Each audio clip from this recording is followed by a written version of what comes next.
Good evening and welcome to week two's Living on the Wire. My apologies for missing it last week. I was surprised by the wife with a trip to Arran, which was just a little bit more exciting than chatting to you guys about fantasy football. But don't worry, I won't say that too often. So week two, and it was a cracker, lots of money spent, staggered in two stages, and the later video today means that I can talk about both. But it was all about running backs. They're in short supply. High ankle sprains, low ankle sprains, ACLs, upset tummies, whatever it is, everybody's running back seemed to be struggling. Even one of mine is questionable, fingers crossed, because I want to beat Rob, but the fantasy gods will decide. Anyway, here we go. And it's the big bid boys. And no surprise with Chubb going out.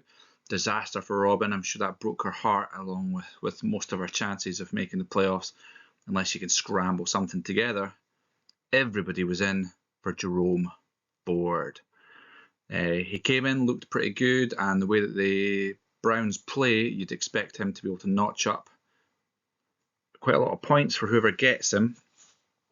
And so the $8 to $8 that I believe Luke successfully paid for him might end up being a bit of a bargain.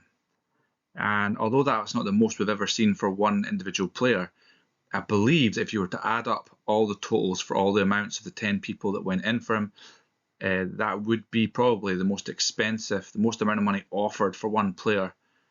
So that's probably worth noting there. He was on everybody's radar. Nobody was wanting to miss out on that one.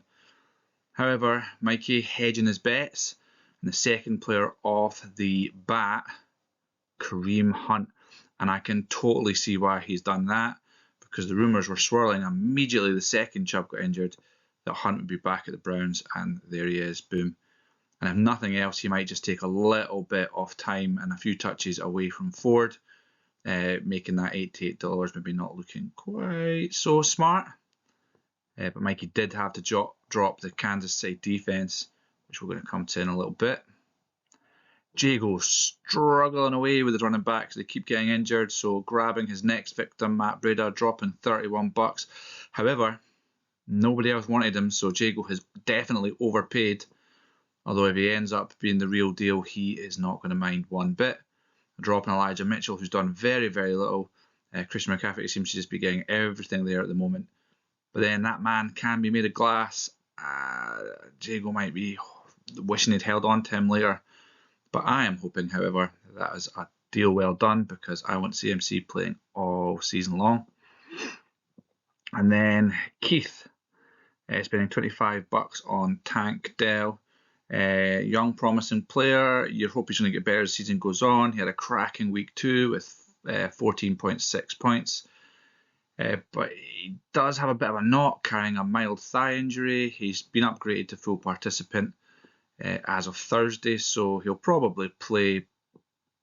But you never quite know. They might leave that questionable tag on him. Keith will be wanting to see that his new rookie plays and plays well. There's not much competition there for him, so good chance that he will be worth it at $25. And then we got our bargain bin. There wasn't too many other players that got snapped up on that Wednesday morning waiver, but here's the last 3 on the list. And it was all about defenses. Steve-O picking up the Jacksonville Jaguars, whereas Robin switched out the Tampa Bay Buccaneers with the Miami Dolphins.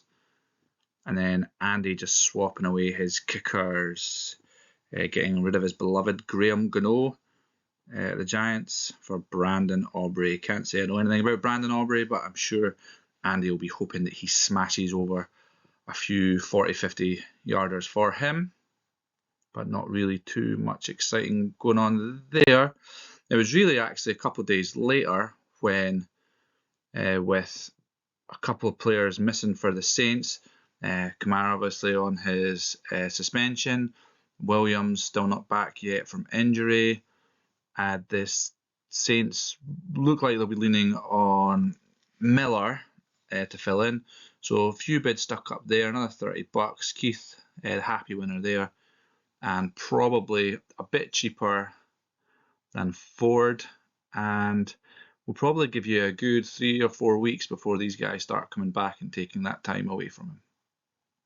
And then Robin picking up that Kansas City D, dropping them for the Miami Dolphins, just $5 for another swap, but she wasn't the only one interested, so that $5 was probably needed and could be well worth it.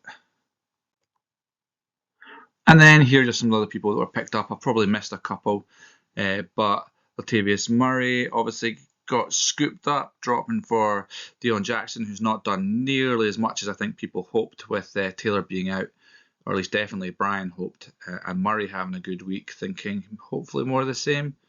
Robin scooping up Robert Woods. I'm annoyed I missed that one myself, actually. He's starting to play better, and that could be a absolute bargain pick up there. I picked up Tony Jones Jr. Hopefully, if the Saints are needing to split a bit of time or needing to use another running back, he'll be the guy they use. So nice little bench option. Kendrick Bourne, a bit too up and down for my liking.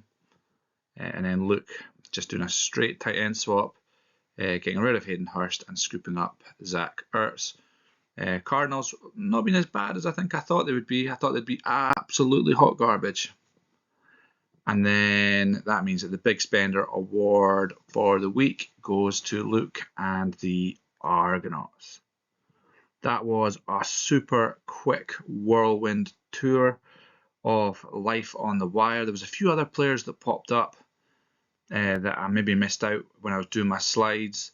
I noticed that Steve picked up Brandon Johnson, the wide receiver, and dropped Quentin Johnson. I think you have to be called Johnson or Johnston in order to get into Steve's team at the moment. I've picked up my third or fourth player this year called Jones. Seems to be a bit of a name theme. And was grabbed Adam Thielen just in case he starts to improve at the Panthers, and dropped Kadarius Toney. So if anybody's looking at a player that's incredibly talented but a huge, massive disappointment and waste of time, he's sitting there for you as well.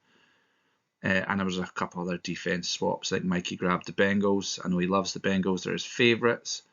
And Downey dropping the Colts for Jerick McKinnon, who's one of these guys that just every so often explodes and has an amazing game and gets you loads of points. But most of the time is a bit of a disappointment. And he'll be hoping that this week's one of those better weeks. And then finally, I picked up Knox and dropped Njoku, just trying to find a tight end option because Kyle Pitts continues to let me down just now. I don't really want to give him away for free. Don't really want to drop him because I know what will happen is as soon as the Bengals start getting things right, he'll start having a banger and I'll be regretting my life. So I think I'll hang on to him just now. Lots of cues this week on players, lots of potential injuries, lots of big injuries happened already. So the fantasy gods are already having their way with us. So as always, may the fantasy gods be kind, except to you, Rob. I hope they're not kind to you. I hope I smash you. All right. Peace. See you later.